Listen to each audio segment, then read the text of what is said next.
welcome back to my channel and welcome to today's video. If you're new here, I'm HelenOnFleek and I'm not your typical beauty vlogger. For today's video, I will be testing out Ellana Mineral's newest skincare line. And I will be testing these out for 7 days. So I'm very curious kung ano ba talaga ang magiging effect nito sa aking skins. I have personally picked itong items na to kasi they claim that they are perfect for all skin types, especially for sensitive skins. If you are interested to know more about Ellana Mineral's newest skincare line, please keep on watching.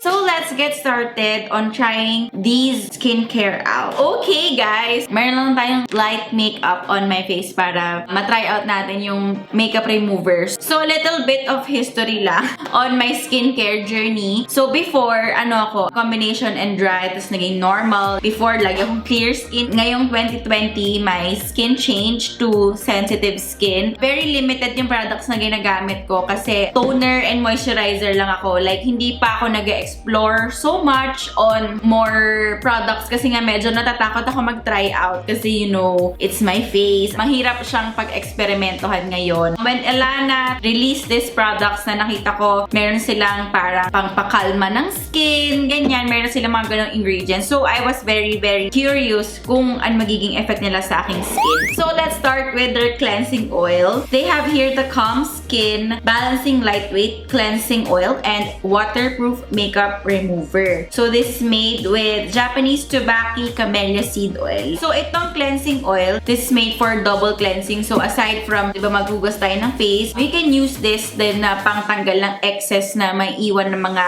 makeup sa ating face. Sabi lang dito, pump the product on dry hands. Walang cotton or something. Interesting smell. Sabi, i-massage lang sa ating face and then we will wash it later. So, yan. Nakikita natin na be-breakdown niya na yung makeup sa ating face. Kasi kita-kita niyo naman.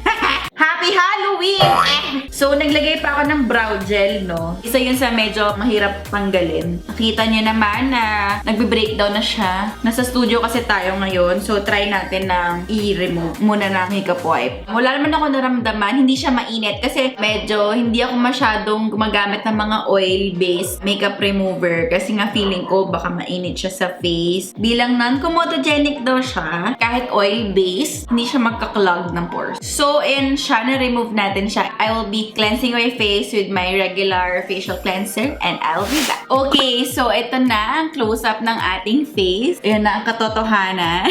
Ang bare-faced HelenOnFleek. So, after nyan, we will be using...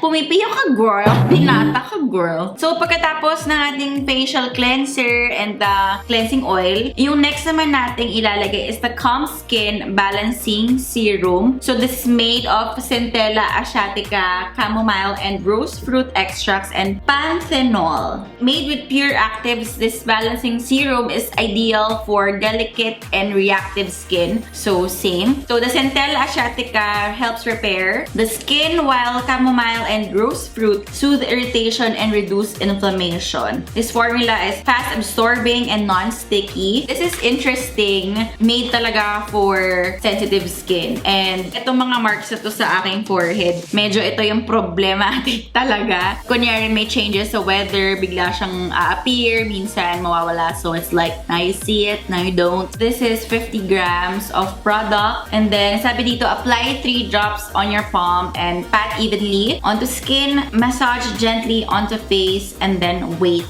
a minute. So, 3 drops, pat on the skin. Wala din siyang amoy. Nakikita niyo din yung aking side ng lip pag may changes sa weather, lalo na lumalamig. Parang nagwi-windburn ko. Ito na yung parang moisturizing step. So, I will pat it. And then, paangat ang ating products. Parang hindi natin drag down yung skin. Also, guys, these are vegan and it's also cruelty-free. Sabi, wait for it to dry, but I feel like dry na siya. For me, medyo kulang yung 3 drops. I don't know kung talagang ganun ba. Again, wala siyang stinging effect on my face. Very gentle. Hindi rin siya sobrang wet on the face. And then the next one is the Uplift Hydrating Serum Spray. So this is made of 89.6% pomegranate extract base. Hindi ko alam kung bakit hindi pa nila na-round off to 90%. This also contains vitamin C, bokbunja, raspberry, tomato, grapefruit, apple, and carrot. Parang sarap niyang smoothie. Charot! So this is 60 ml of product. You can get like glowing and bright, healthy skin with this serum spray. This helps brighten the complexion and refine pores. The pomegranate extract is actually to soothe irritation sa face. So again, another ingredient to help relieve yung inflammation for sensitive skin. Again, first time ko siyang matatry, and this helps lock in yung serum na in-apply natin before. So, very interesting kasi diba, pag sa makeup, nilalagay natin yung parang mga makeup spray para ma-lock in yung makeup na hindi siya mag-move, para talagang ma-absorb ng skin natin yung serum. Shake well before use, 8 to 10 inches away from the face. You can use it in the morning and evening after cleansing and toning. Ang bango niya! Amoy na amoy ko yung mga vitamin C. Very citrusy yung scent. And then, the last step, this one is the Cream Skin Hydrating Lightweight Face Oil. Nung nakita ko din siya, sabi ko, I gotta add it to my cart. This is made of Abyssinian and sweet almond oil. So, this one is a hydrating oil serum that helps to reinforce your skin's protective barrier and reduce reactions to the environment. This lightweight formula can be used daily on the most delicate skin. Wow! Talagang the claims. Gusto ko siyang abangan kung anong mangyayari sa akin after 7 days. So, yung cream skin, it's a term na nag-trend, I think, last year. Kasi diba last year was the year of glass skin. Cream skin is like more on plump and young looking. This comes in a 30-gram bottle. Apply 3 drops on the face. Night routine siya. Pag sa umaga mo siya ginawa, baka hindi agad ma-absorb ng skin mo since it's oil. Better na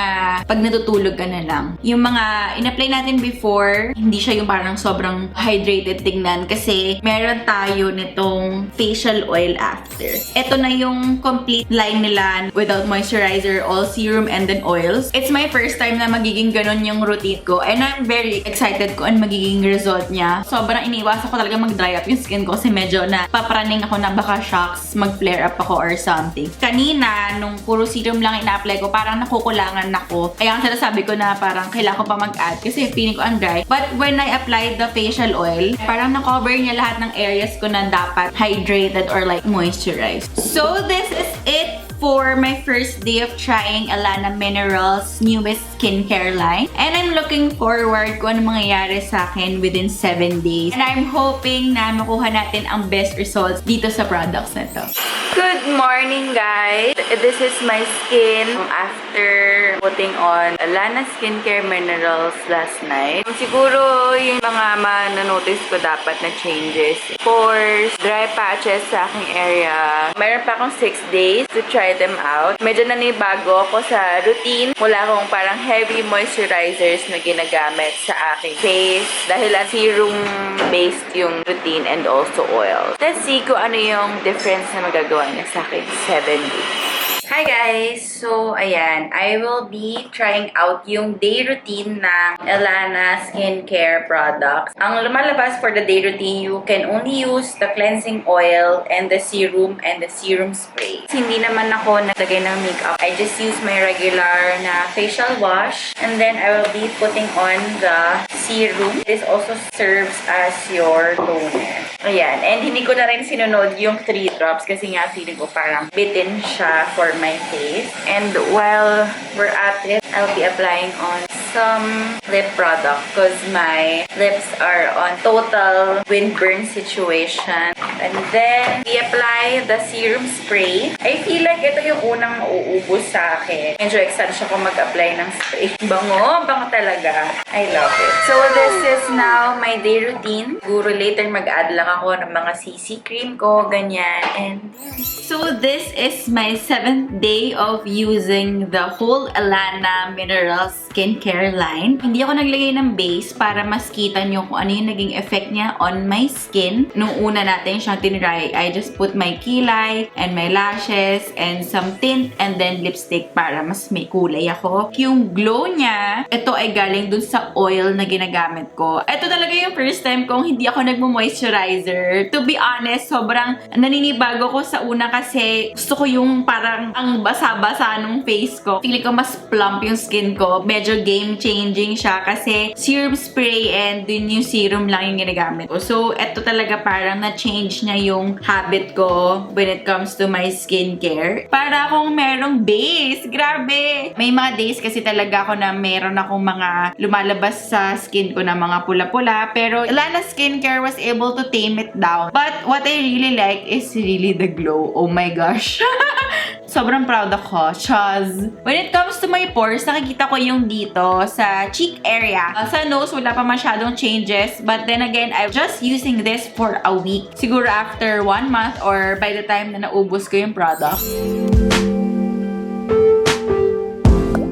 About this line is maninibago kayo kapag mahilig kayo mag-moisturizer kasi guys, this one is really 3 product na ina-apply sa face bukod pa yung mga facial cleanser na ginagamit nyo. Sabi sa instructions dito sa bottle, kailangan ko lang gamitin ay 3 drops. However, parang feeling ko kasi dry and again guys, hindi nga ako sanay ng yung hindi masyadong basa yung face ko. Minsan, ayan, mga ganito, mga 3/4 ng dropper yung ina-apply ko sa face ko para wala siyang feeling na parang stinging, hindi rin siya mainit. Sobrang swabe lang niyang i-apply sa face. I noticed na with this bottle, medyo ito yung feeling ko mabilis mauubos when you buy it. Kunyari binili niyo yung buong line na to, ito yung una niyong mauubos. Or maybe it's just me. Sanay kasi ako pag nagme-makeup, di ba setting spray na parang ganun. Sobrang nag-enjoy ako mag-spray. So I think I got out of control in using this one. Kasi ito na nyo, medyo konti na lang siya. 7 days ko pa lang siya ginagamit. So, I think kalman ko lang yung paggamit nito para hindi ko siya maubos agad. I think it added more hydration to my face kasi nga, again, I am just using 2 products in the morning. Pag ginagamit ko siyang dalawa lang, parang okay lang ako na wala akong,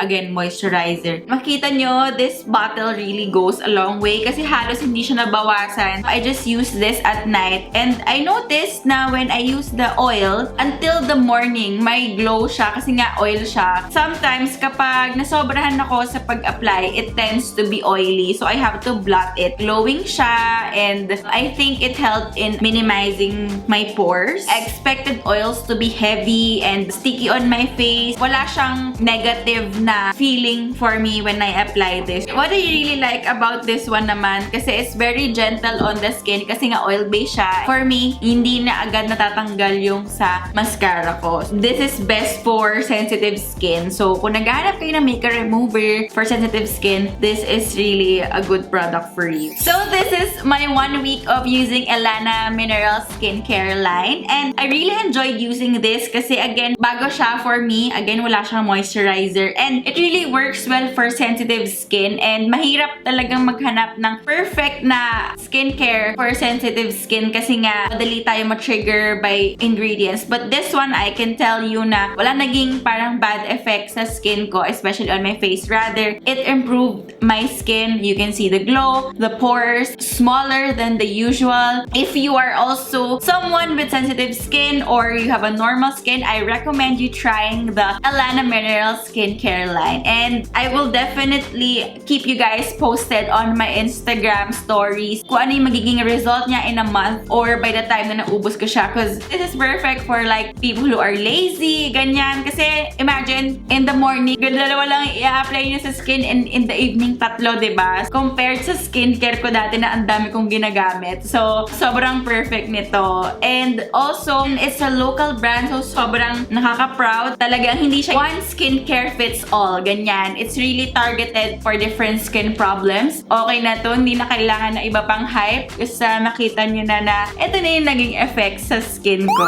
So, this is it for today's video and I hope you guys enjoyed it. And all the links of the products will be in the description box below if you want to get yours. And if you like this video, don't forget to give it a big thumbs up and don't forget to subscribe to my channel for more videos like this. follow me on Instagram at HelenOnFleek, on Facebook and Twitter at HelenOnFleek. Thank you guys so much for watching, and I'll see you guys on my next video. Bye! Bye!